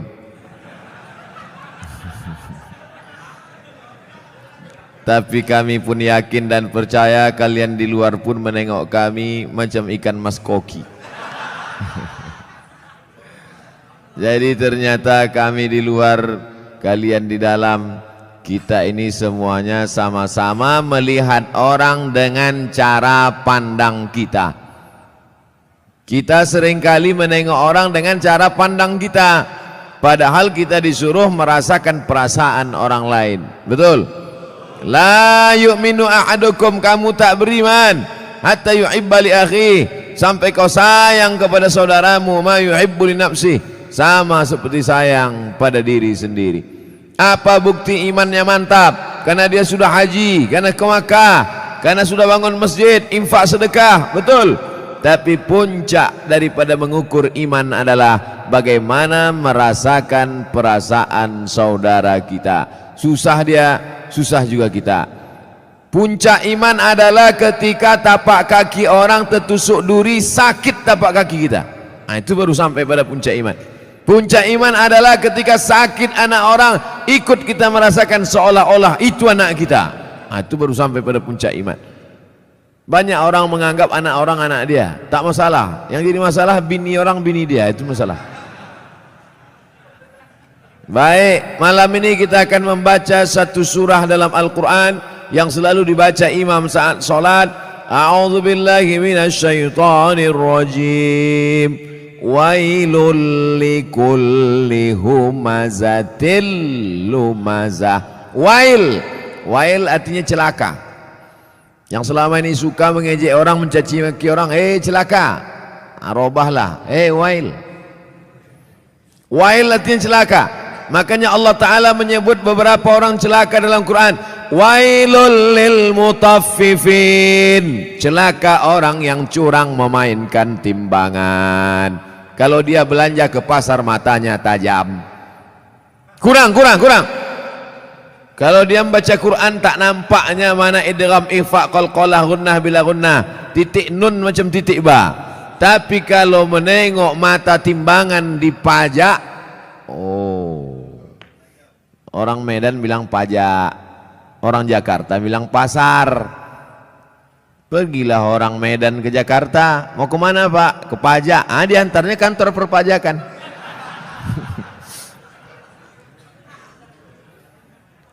Wailul lil mutaffifin, celaka orang yang main-main timbangan. Hati-hati tukang timbang pokok sawit, tukang timbang buah sawit. Asal ditimbang 50 kilo, tandan besar 50 kilo, tandan kecil 50 kilo. Kenapa begini? Rupanya memang udah di setel timbangan tuh, mau besar mau kecil 50 kilo.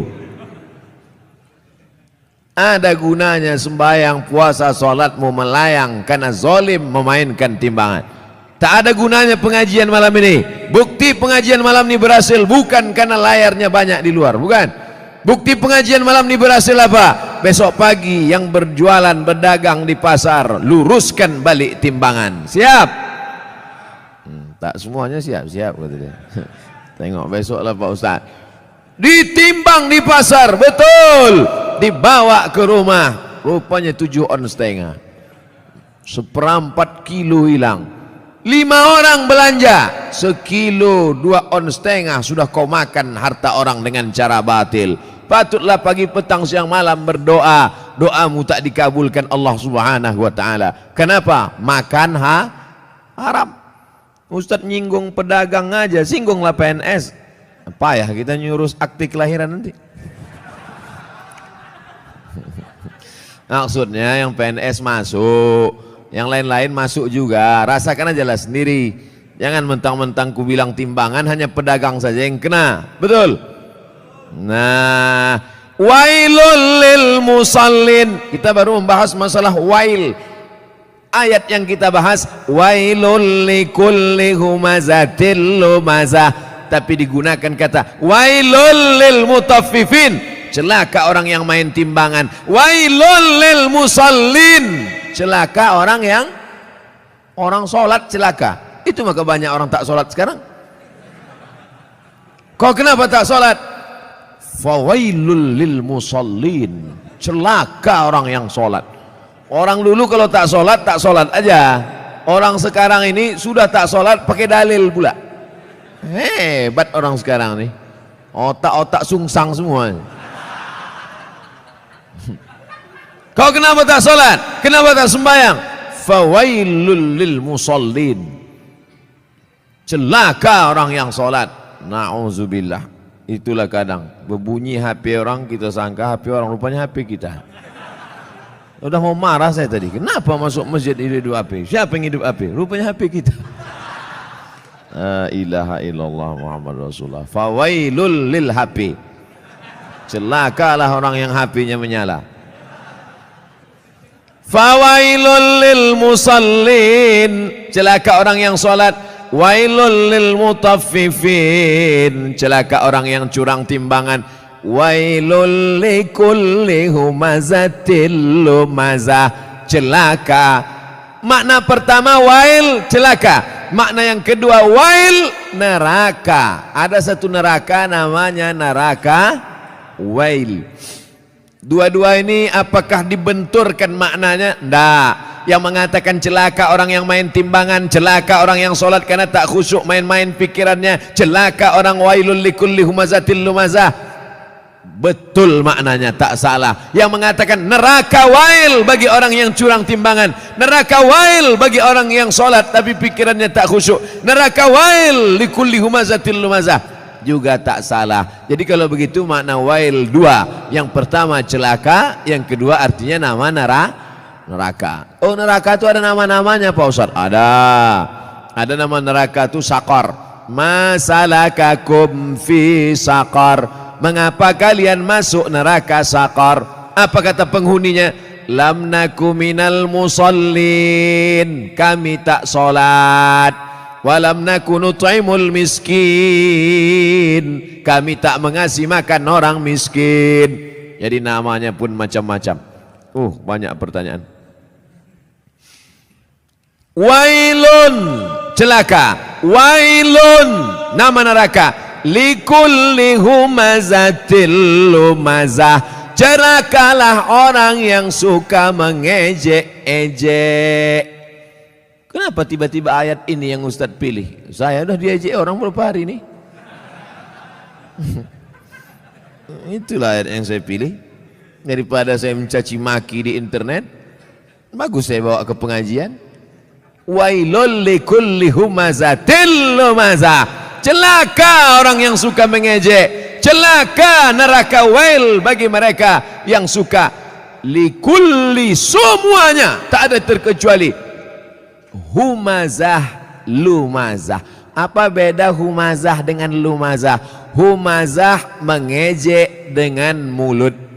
Lumazah mengejek dengan perbuatan. Begitu dalam kitab tafsir. Humazah bil lisan, lumazah bil fi'li, dengan perbuatan. Jadi kalau ada orang ngejek pakai WhatsApp, humazah apa lumazah?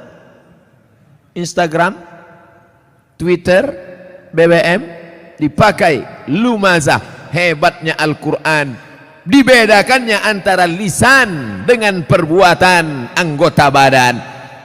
Wailul likulli humazatil lumazah. Celaka dan nerakalah bagi orang yang mengolok mengejek orang lain dengan lisan lidah maupun dengan tangan anggota badan. Ada orang mulutnya diam tapi perbuatannya luar biasa. Ada orang tak buat apa-apa tapi lidahnya luar biasa. Ada orang mulutnya diam, tangannya tak berbuat, no action, hatinya saja. Yang hati dimaafkan Allah selama tidak diperturutkan. La yukallifullahu nafsan illa. Kenapa orang mengejek? Karena tidak klarifikasi. Kenapa orang mengejek? Karena tidak tabayyun. In ja'akum fasiqum binaba'in. Kalau datang orang membawa berita, fatabayyanu, klarifikasi. Alhamdulillah masalah ini sudah saya klarifikasi. Bapak Ibu sudah tengok klarifikasinya? Belilah paket. Inilah diupdate lah. HP-HP yang macet-macet tuh dilem aja. campakkan ke sungai. Saudaraku yang dimuliakan Allah Subhanahu wa taala, kira-kira penjelasan saya itu sudah jelas? Jelas insyaallah. Siapa yang tak jelas betungkik telinganya. Nanti yang mengupload nih di internet, kalian buatlah terjemah di situ. Tungki adalah telinga benanah. Banyak orang yang tak paham itu. Wailul likulli humazatil lumazah. Lalu siapa lagi yang celaka? Kita lanjutkan. Allazi jama'a malau wa'addadah. Saya sebetulnya mau nunjukkan aja, kira-kira masih jauh dari Kori internasional. Tapi sikit-sikit jadilah kan. Apalagi perbuatan orang ini, lidahnya mengejek, tangannya mengejek, perbuatannya mencela. Ada lagi perbuatan yang paling mengerikan. Jama'a, mengumpul, malau, harta, wa'ad, dadah, menghitung. Kerjanya dua aja, ngitung, ngumpul, ngitung, ngumpul, ngitung, ngumpul, ngitung, batuk, mati. Yang ada di otaknya duit, duit, duit, duit. Sampai sembahyang zuhur pun 5 rakaat. Allahu Akbar. At-tahiyatul barakatuh. Berapa harga karet sekarang? Mana? Ini lautan. Allazi jama'a malau wa'addada. Ngumpul ngitung, ngumpul ngitung, ngumpul ngitung. Ada kenikmatan sendiri menghitung-hitung harta itu. Tanah di sana sekian hektar, yang di sini hektar. Tahu kau tanah yang itu luasnya? Tahu. Punya siapa? Punya orang. Na'udzubillah. Tapi saya yakin jamaah masjid Darul Haq, dar rumah, hak benar. Darul Haq, rumah kebenaran. Di sini rumah kebenaran. Lain dari sini salah. Siapa yang mau cari kebenaran datang ke Darul Haq, betul? Lain nama masjid nih. Ada masjid-masjid lain tuh, masjid apa? Masjid Al-Ikhlas. Masjid apa? Masjid At-Taqwa. Ini mantap, bukan nama sembarang nama. Udah sampai itu aja.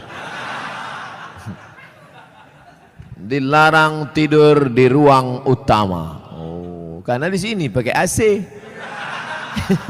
Patutlah banyak tidur di sini. Ini menunjukkan jamaah Masjid Darul Haq ini orangnya jamaah malau, suka mengumpulkan harta, tapi bukan wa'ad dadah, bukan sekedar kumpul hitung, kumpul kira, mengumpulkan harta dan rajin bersedekah. Kenapa Ustaz tiba-tiba ingat sedekah? Ku tengok orang sedang membagi-bagi kotak. Kotak. Ku sangka kue kotak besar kali. Rupanya kotak infak. Kalian masukkanlah ke dalam. Di dalam ini pakai AC, tentu lebih mahal. Mak, tepuk tangan orang tua. Begitu rupanya orang sakit hati.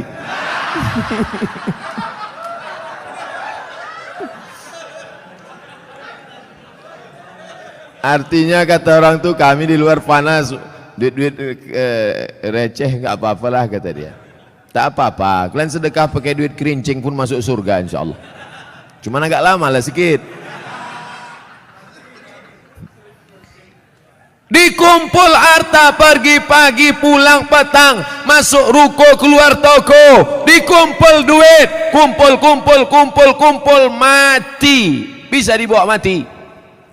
Tak bisa. Bapak yang malam ini di dompetnya ada 500.000, masuk ke kotak ini 100.000, yang dibawa mati yang 100-nya apa yang 400? Yang dibawa mati yang 100.000-nya apa yang 400? Yang 100. Sekarang saya mau tanya, yang mau dibawa mati yang banyak apa yang sedikit? Masukkan yang banyak tuh. Begitu cara menjebak jamaah nih. Disimpan. Bapak Ibu, kalau ada tetangga kawan jamaah Masjid Darul Haq yang pelit, bin kikir, bin bakhil, bin medit, bin kedekut. Panggillah dia. Ada satu ayat kata Ustaz Somad untuk kau, sengaja diturunkan Allah untuk kau aja. Hebat itu. Aku tak datang pula kemarin di Masjid Darul Haq itu. Apa nama ayatnya? Ini dia. Jama'a malau wa'addadah. Mengumpul harta dan menghitung, ngumpul-ngitung mati. Lama hidup banyak dirasa, jauh berjalan banyak ditengok, lama pengajian banyak jumpa orang-orang kaya yang pelit. Akhirnya kemana Pak Haji Pulan kemarin yang pelit minta ampun tuh? Mati Pak Ustad. Rumahnya yang 2 lantai itu kemana? Udah dijual Pak Ustad. Bininya udah diambil berondong. Nah, kalau ada yang kalian pelit-pelit, tak ada saya suruh. Saya orangnya ceramah tak suka nyuruh-nyuruh orang. Tak pernah saya suruh, bersedekahlah, bersedekah. Tak ada pernah saya suruh. Mau sedekah silakan. Yang tak sedekah, ya tak apa-apa. Tapi tengoklah. Tak ada khusus suruh. Tengoklah bini kalian diambil orang nanti. Hah? Tukar mic. Kaya jamaahnya. Saya udah ceramah 30 menit. Rupanya di sini asal 30 menit ganti mikrofon.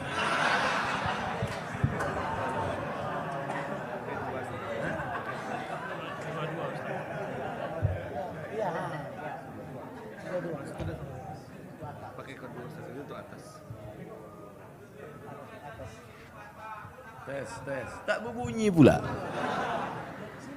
Macam-macam DJ kurasa.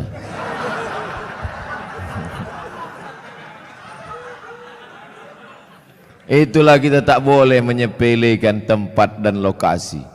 Tadi saya menengok, ini masuk hutan nih. Tapi rupanya masjidnya pakai AC. Mikrofonnya mantap. Maukah Bapak Ibu memaafkan silap salah dosa saya? Tak mau, tak apa-apa. Saudaraku yang dimuliakan Allah Subhanahu wa taala, jama'a malau wa'addadah, mengumpulkan harta, menghitung, dikumpul, dihitung sampai akhirnya mati. Mana yang dibawa mati? Bisa mobil bawa mati? Siapa bilang mobil tak bisa bawa mati? Bapak yang punya mobil 2, mau dibawa 1 mati bisa.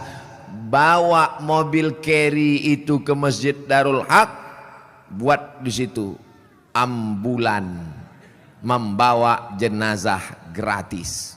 Siapa yang mau naik mobil itu syaratnya 1, mati.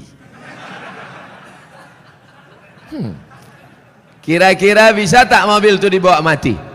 Bisa. Meninggal bapak, pahalanya mengalir. Ini dipajang mobil sampai 2-3, tinggal rumah. Bisa rumah dibawa mati. Koslet ini hampir kesetrum bibir saya.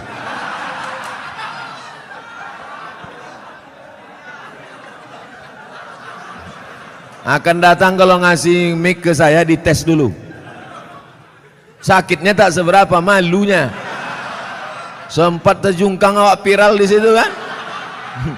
Ustadz Abdul Somad tak jadi ceramah mulut koslet.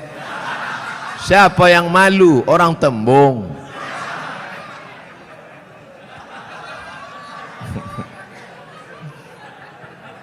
Bapak Ibu yang dimuliakan Allah Subhanahu wa taala, apa yang bisa dibawa mati? Rumah dibangun besar, tinggal. Tapi kau bangun rumah biasa, yang satu kau buat rumah wakaf untuk tahfiz Al-Quran. Setuju? Yang bilang setuju itu yang punya rumah untuk buat tahfiz Quran. Yang bilang setuju belum ada, mudah-mudahan jadi doa. Itulah yang menolong di hadapan Allah Subhanahu wa taala. Yang lain tinggal. Harimau mati meninggalkan belang, gajah mati meninggalkan gading, manusia mati meninggalkan utang.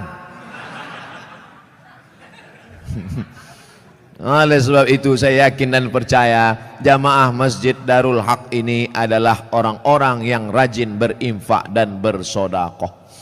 Sehingga kalau sholat di sini saya yakin tenang. Kenapa tenang sholat di sini? Karpetnya tebal. Asli punya masjid nih kan?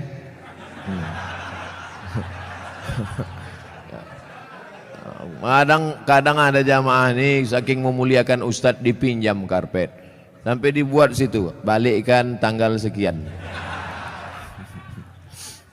AC ada, dingin. Kadang pernah saya ceramah di masjid AC banyak, kepanasan, rupanya mati. Tapi di sini tidak, terasa dingin. Kalau Bapak agak terasa hangat, maklum. Ini kita ini sekarang sudah over capacity. Tak sesuai lagi ini. Makanya jamaah itu di luar menengok kita ini macam ikan mas koki kehabisan mati lampu. Jamnya pula lengkap. Ada jam zuhur, jam asar, jam maghrib, jam isya, jam imsak, dan jam syuruk. Lengkap semua cantik. Balihonya pun mantap. Tabligh akbar bersama Abdul Somad LCMA. Ada gambar saya, tertutup pula. Rasa-rasanya tak ada kurang. Lengkap sudah semua. Bagaimana supaya harum semerbak, jamaah tenang sholat, dipasang harum-haruman. Maka harum rasa bau-bau bunga melati rasanya. Masya Allah. Jam ada. Itu jam itu penting.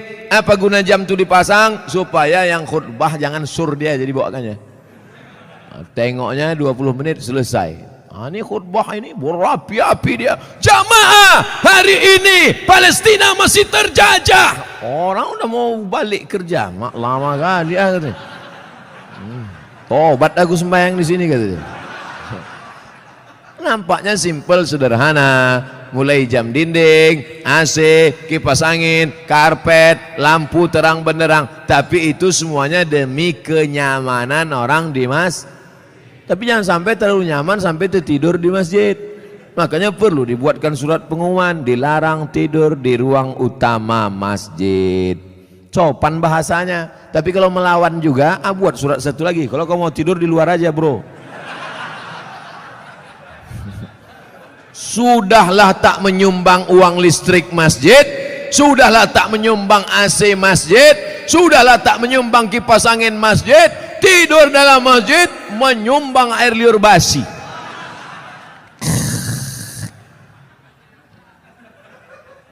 Haram. Kenapa? Karena mengganggu. Imatatul adza anit tariq, perbuatan amal yang paling ringan, membuang yang mengganggu dari tepi jalan. Selalu diterjemahkan dalam hadis membuang duri dari tepi jalan. Imatatul adza, adza bukan duri, sesuatu yang mengganggu di tepi jalan. Kalau membuang yang mengganggu di tepi jalan berpahala, bagaimana dengan orang membuat yang mengganggu di dalam masjid? Bukan jalan, di karpet masjid, di tempat orang sujud, di situlah air liur sambal belacan tumpah. Allahu Akbar. Imam khusyuk, makmum busuk. Yang saya sampaikan ini nampaknya simpel sederhana, tapi kalau tidak dijaga, maka yang sudah dilakukan jamaah Darul Haq baik, bagus, tetap kita jaga ke depan supaya kita tak masuk dalam neraka wail, tak masuk yang dikecam Allah. Jama'a malau wa'addadah. Terus ayat apa lagi? Yahsabu anna malahu akhladah. Yahsabu, dia menyangka, malahu, hartanya itu, akhladah, membuat dia kekal abadi. Rumahku yang besar membuat aku kekal abadi, mobilku yang mewah membuat aku kekal abadi, cincin permataku membuat aku kekal abadi. Maka digalilah kuburan batu di Mesir, ditemukan jenazah perempuan di dalam. Nama perempuan itu Nefertiti. Siapa namanya? Nefertiti, bukan jembatan. Nefertiti, perempuan tercantik, permata-permata, tinggal kering kerontang, semuanya tinggal tak bermakna. Yahsabu anna malahu akhladah. Dia menyangka dengan hartanya dia kekal abadi. Tidak saudaraku, tapi dengan harta orang bisa abadi. Mana contohnya? masjid depan Istana Maimun, masjid Kesultanan Melayu Delhi, dengan harta orang bisa abadi. Dengan cara apa? Membangun masjid. Alhamdulillah, Masjid Darul Haq. Siapa yang mewakafkan tanah dulu? Siapa yang mewakafkan atap dulu? Siapa yang mewakafkan? Ini wakaf-wakaf orang meninggal. Saya tak tahu entah siapa yang mewakafkannya, tanpa saya sebutkan namanya. Untuk almarhum Fulan bin Fulan Alfa, tak perlu. Sampai pahala kita malam ini pengajian dari jam 9 sampai jam 10, dari jam 10 sampai entah jam berapa nanti tanya jawab, mengalirlah pahala, teranglah kuburnya, lapanglah makamnya, dijauhkan Allah kuburnya dari lubang neraka, dijadikan Allah kuburnya salah satu dari taman-taman surga. Yang sudah membangun masjid, alhamdulillah. Yang belum membangun, na'uzu. Yang sudah ku kasih tahu tak juga mau mendengar, mati ajalah. Saudaraku yang dimuliakan Allah, kalau begitu orang Islam ini perlu kaya apa miskin? Kaya. Man bana masjidan, siapa yang bangun masjid, banallah mislahu baitan fil jannah. Yang bangun masjid, dibangunkan satu istana dalam surga. Kalau mau kekal abadi, bangun masjid. Kalau mau kekal abadi, bangun masjid. Sayang sama emak, buat masjid nama emak. Sayang sama suami, jangan buat nama suami. Nanti meninggal dia, mau kawin sekali lagi.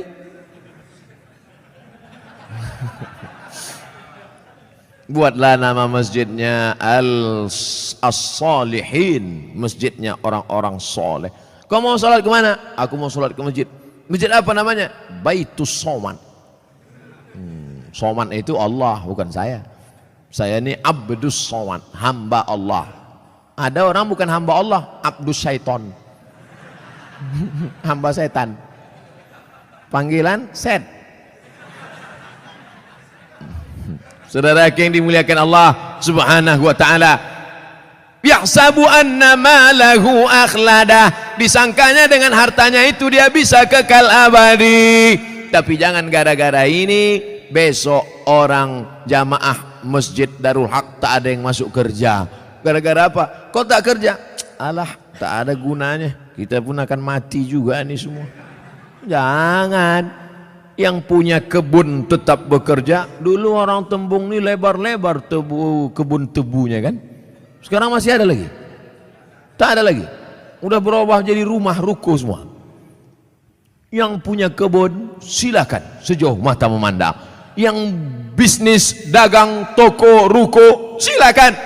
Tapi jangan masuk dalam jama'ah malahu wa'addadah. Jangan masuk dalam yahsabu anna malahu akhladah. Tapi dalam golongan apa? Yang membuatkan rumah kos gratis untuk anak-anak yang merantau dari daerah Sumatera Utara, kaya tapi duit tak ada, buatkan rumah kos gratis. Oh, berdatanganlah orang, kami mau gratis pak, syarat dan ketentuan berlaku. Apa syaratnya? IP 3,9 dan 4 saja. IP saya 4, mesti cantik, gatal.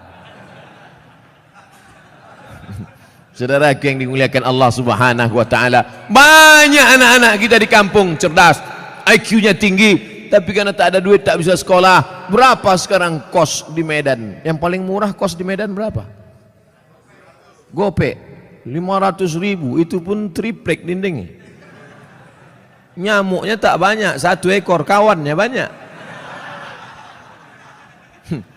Tapi begitu kita sediakan gratis, Masya Allah. Saya kuliah di Al-Azhar dari tahun 1998, pulang 2002. Berapa tahun itu?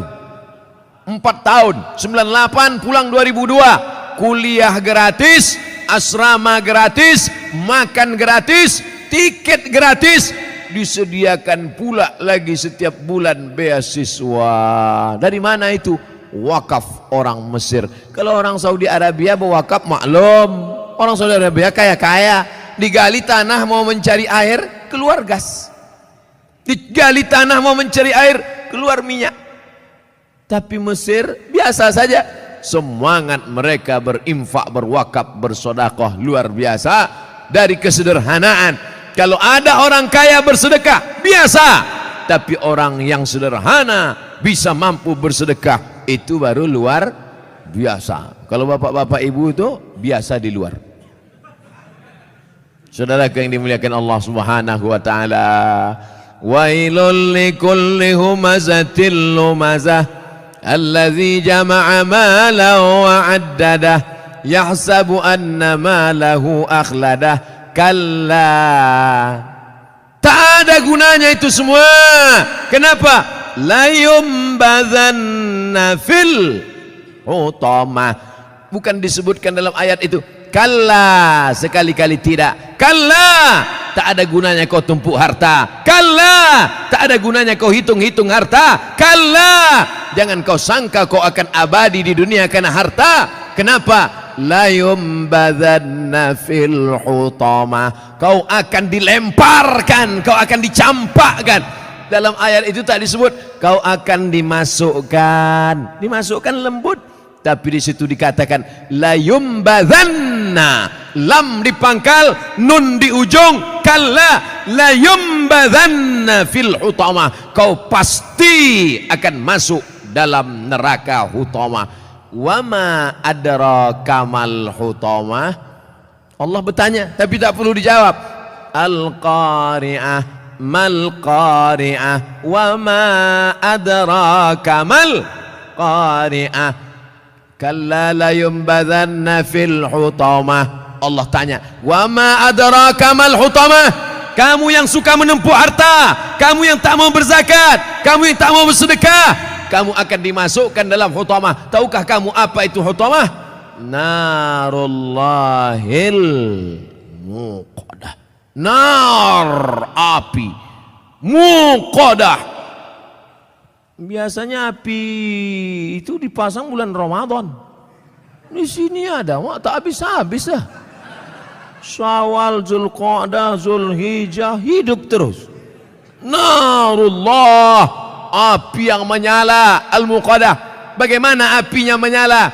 Allati tattali'u 'alal afidah, menyala sampai afidah, jantung, menyala sampai ke tangkai jantung. Jadi api neraka itu dia dari bawah. Allati tattali'u 'alal afidah, menyala dari bawah sampai ke jantung panasnya. Makanya orang selalu menyebut sampai ke jantung. Gimana perasaan kau tadi panas? Oh, panas sekali ya, sampai ke jantung kurasa. Sampai mendidih tangkai jantung, mendidih otak di kepala. Ustaz Somad, neraka itu panas apa dingin? Mana aku tahu, aku tak pernah masuk. Memang kita tak tahu, tapi Nabi ngasih tahu. Dia dapat dari mana? Dari Jibril. Jibril dapat dari mana? Dari Allah. Apa kata Jibril alaihissalam? Yablu ka'baihi, ketika api neraka itu sampai ke mata kaki, yaghli biha dimaruhu, mendidih otak di kepala, sampai ke mata kaki, mendidih otak di kepala. Jadi berapa derajat Celcius itu Pak Ustadz? Kau bertanya apa nyari pasal? Orang cerita otak mendidih, dia nanya derajat Celcius. Meletup-letup lah alat pengukur panas itu. Oleh sebab itu maka ini cerita adalah supaya kita datang rasa takut. Siapa yang tak takut ketika ayat neraka diceritakan, maka dia wajib berdoa saat doa khatam Quran. Baca doa khatam Quran. Ya Allah, ampunkan kami ketika membaca ayat azab, kami tak takut. Ya Allah, ampunkan kami ketika membaca ayat surga, kami tak pernah berharap. Baca pada doa ayat khatam Quran. Bapak Ibu yang dimuliakan Allah Subhanahu wa taala, allati tattali'u 'alal afidah. Apa lagi kelanjutannya? Innaha 'alaihim muqsadah, dari bawah menyala sampai ke jantung. Innaha 'alaihim muqsadah, ditutup dari atas.